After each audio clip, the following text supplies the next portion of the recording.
বরাক দর্পণ studio. নমস্কার, news Barak দর্পণ studio থেকে সবাইকে আবারও স্বাগত জানাচ্ছি। আজকের গুরুত্বপূর্ণ খবরের সংক্ষিপ্ত হেডলাইন।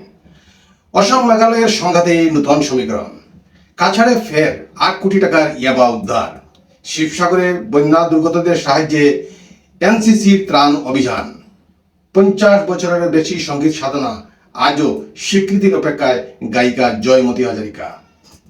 মেরাপানিতে উচ্ছেদ ঘিরে অসম নাগাল্যান্ডে ফের উত্তেজনা, মুম্বাইয়ে 22 ফুটের গণেশ মূর্তি ভেঙে পড়ে মৃত 2, আহত 5।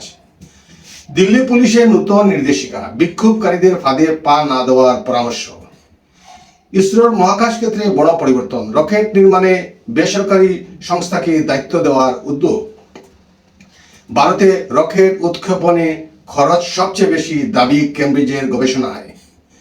দিল্লিতে অন্তঃসত্ত্বা সরকারি কর্মীর ঝুলন্ত মৃতদেহ উদ্ধার। বঙ্গোপসাগরে পানামার পতাকাবাহী জাহাজ ডুবি। বাংলাদেশের রংপুরে একই পরিবারের 4 জনের রহস্য মৃত্যু। হরমুজ প্রণালীকে আমেরিকা নতুন ভূখণ্ড বললেন ট্রাম্প, বিস্তারিত প্রতিবেদনে। অসম মেঘালয়ের সংঘাতের মধ্যেই মেঘালয়ে 52,400 কোটি টাকার জাতীয় সড়ক প্রকল্পের কাজ চলছে। ইতিমধ্যে 820 কিলোমিটার রাস্তার কাজ শেষ হয়েছে। তুরা বাইপাস, শিলং ডাউকি সড়ক ও খুবরি ফুলবাড়ির সংযোগ প্রকল্প সম্পূর্ণ হলে অসমের জোড়াবাটের উপর মেঘালয়ের নির্ভরতা কমতে পারে। পাশাপাশি ইনার লাইন পারমিটের দাবিকে ঘিরেও উত্তেজনা অব্যাহত রয়েছে। পরিস্থিতি স্বাভাবিক করতে আন্দোলনকারীদের সঙ্গে ফের আলোচনায় বসছে মেঘালয় সরকার।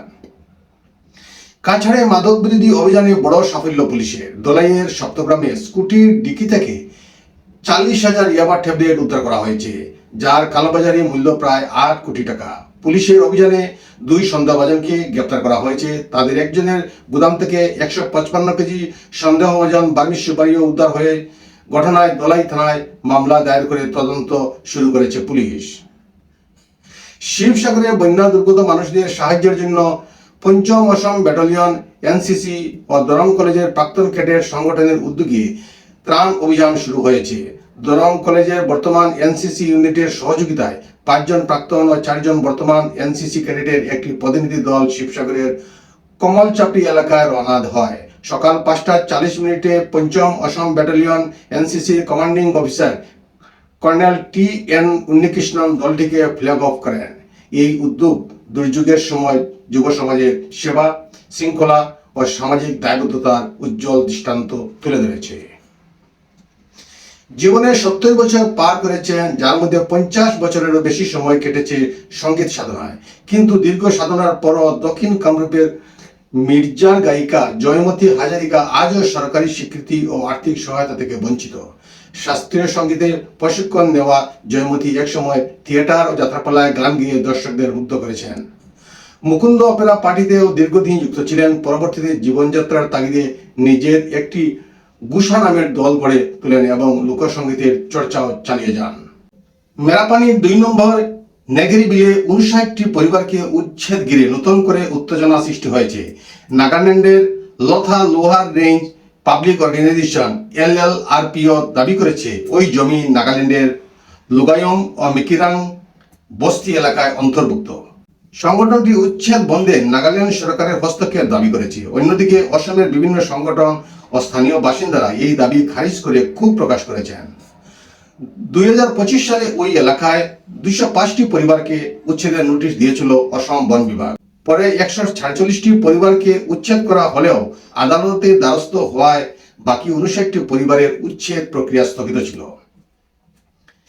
মুম্বাইয়ের বুলেশ্বর এলাকায় শোভাযাত্রার সময় 22 ফুট উচ্চতার গণেশ মূর্তি ভারসাম্য হারিয়ে পড়ে যায়। এই ঘটনায় 2 জনের মৃত্যু হয়েছে এবং 5 জন গুরুতর আহত হন। আহতদের হাসপাতালে চিকিৎসা চলছে এবং বর্তমানে তাদের অবস্থা স্থিতিশীল। পুলিশ ও দমকল বাহিনী উদ্ধার কাজ চালায়। দুর্ঘটনার কারণ খতিয়ে দেখতে তদন্ত শুরু হয়েছে। যন্তর মন্তরে ককরোচ জনতা পার্টির আন্দোলন ঘিরে পুলিশের আচরণ নিয়ে বিতর্কের পর নতুন নির্দেশিকা জারি করেছে দিল্লি পুলিশ। তরুণ আন্দোলনকারীদের উস্কানিতে সাড়া না দিয়ে শান্ত ও সংযতভাবে দায়িত্ব পালনের নির্দেশ দেওয়া হয়েছে। নির্দেশিকায় বলা হয়েছে, বিক্ষোভকারীরা চিৎকার, আবেগপূর্ণ প্রশ্ন বা কটাক্ষ করলেও পুলিশ কর্মীদের রাগ দেখানো যাবে না।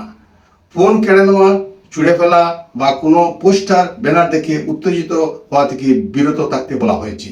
পুলিশ কর্মীদের এমন পরিস্থিতিতে শুধু বলতে বলা হয়েছে, আমরা আমাদের কর্তব্য পালন করছি।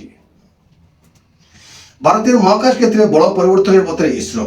ভবিষ্যতে নিয়মিত রকেট নির্মাণ ও উৎক্ষেপণ যান তৈরির কাজ থেকে ধীরে ধীরে সরে আসে গবেষণা ও অত্যাধুনিক প্রযুক্তি উন্নয়নে বেশি মনোযোগ দিতে চাইছে ভারতীয় মহাকাশ গবেষণা সংস্থা।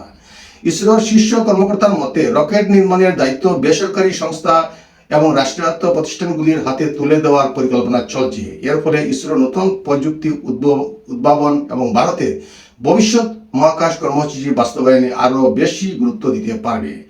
SSLV রকেটের মাধ্যমে এই প্রক্রিয়া ইতিমধ্যেই শুরু হয়েছে। কেমব্রিজ বিশ্ববিদ্যালয়ের এক গবেষণায় দাবি করা হয়েছে, পৃথিবীর নিকটবর্তী কক্ষপথে প্রতি কেজি ওজনের বস্তু পাঠাতে ভারতের খরচ পায় $13,302। একই কাজে আমেরিকার খরচ $3,225।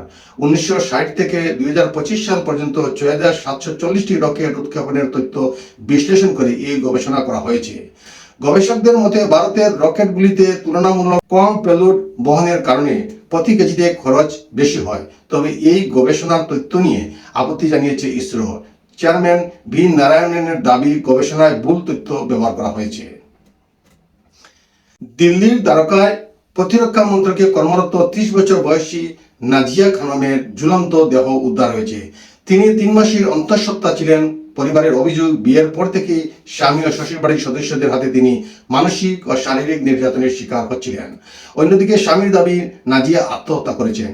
পরিবারের অভিযোগের ভিত্তিতে পুলিশ তদন্ত শুরু করেছে, তবে এখনো কাউকে গ্রেপ্তার করা হয়নি।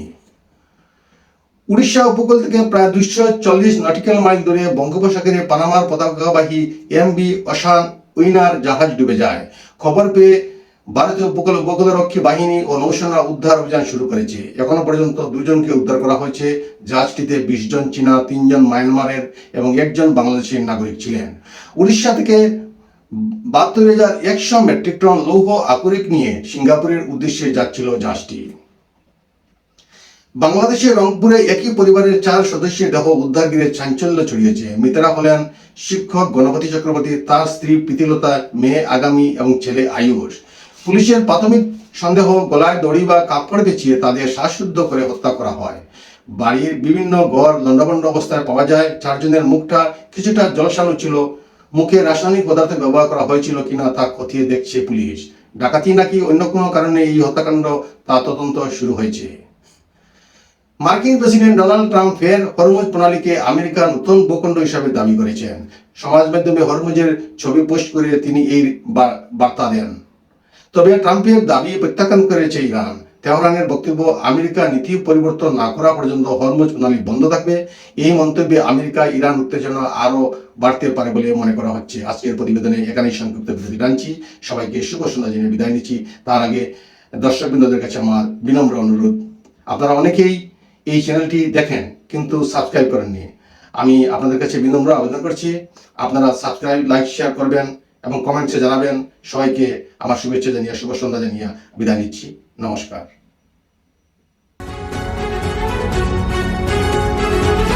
न्यूज़ वॉरा दर्पण स्टूडियो।